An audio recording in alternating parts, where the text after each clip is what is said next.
Coming up, the UK as a failing state. How the trend since the Brexit vote has seen Britain creeping up the league table of fragile states.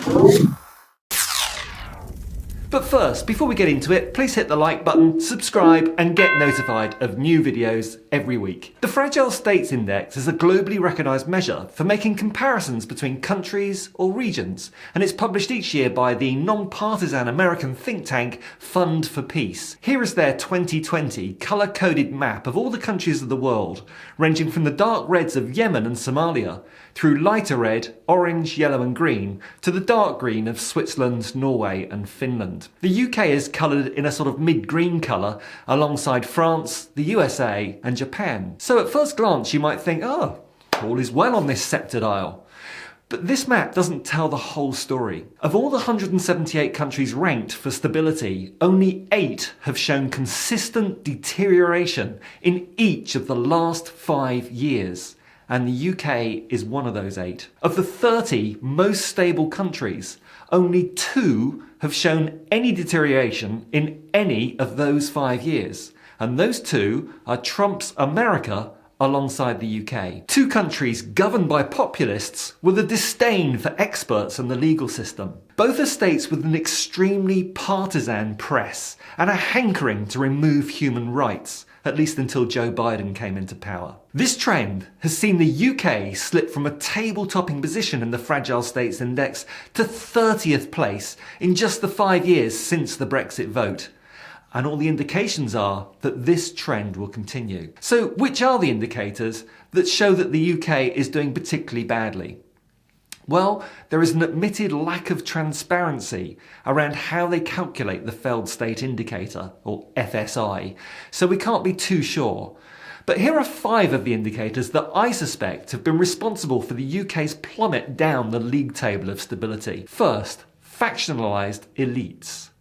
One element of this is stated by the FSI to be the use of nationalistic political rhetoric by the ruling elites, often in terms of nationalism, xenophobia and communal solidarity. If you think about how our current government has been casting the EU as the enemy since the Brexit vote, and how every Tory politician you see on the telly is wrapped in a Union Jack, this is exactly the sort of behaviour that the FSI associates with failing states. This indicator also includes the credibility of electoral processes.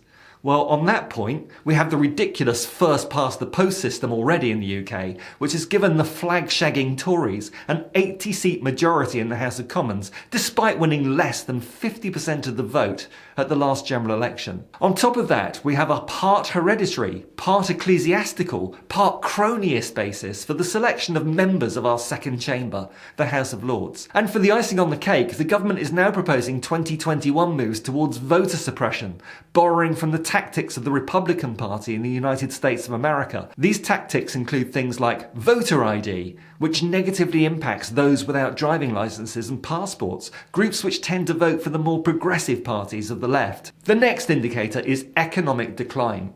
Probably as a result of 11 years of Tory austerity and lack of investment, since the global pandemic hit, the UK has seen the largest economic downturn amongst all the nations of the G7 group of the world's largest economies. Exports in the month after Brexit, January 2021, fell drastically. And despite what the government has said about teething problems, most economists agree that Brexit will have an even bigger impact long-term than the COVID pandemic. The next indicator is economic development. Now, the Tories are always paying lip service to levelling up the north with the south, especially since they won so many of the so-called red wall, traditionally Labour seats in the north of England at the last election. But they're yet to put their money where their mouth is. So far, it's just broken promises. The next indicator is human flight and brain drain.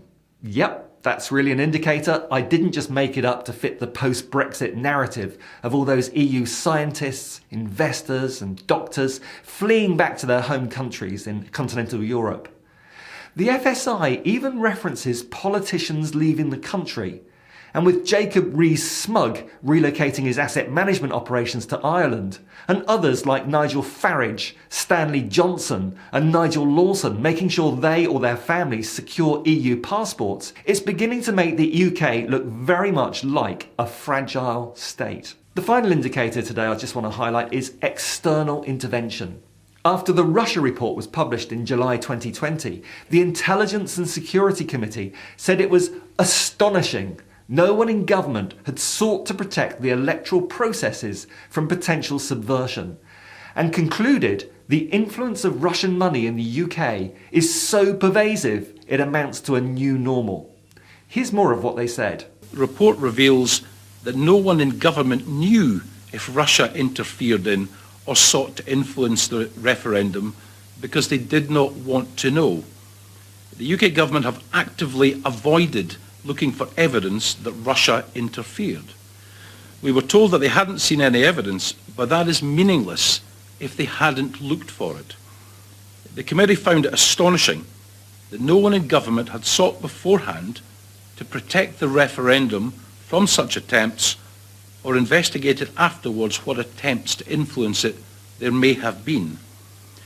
The government, the UK government, should have recognised the threat back in 2014, and we wanted to see the post-referendum assessment. But there isn't one.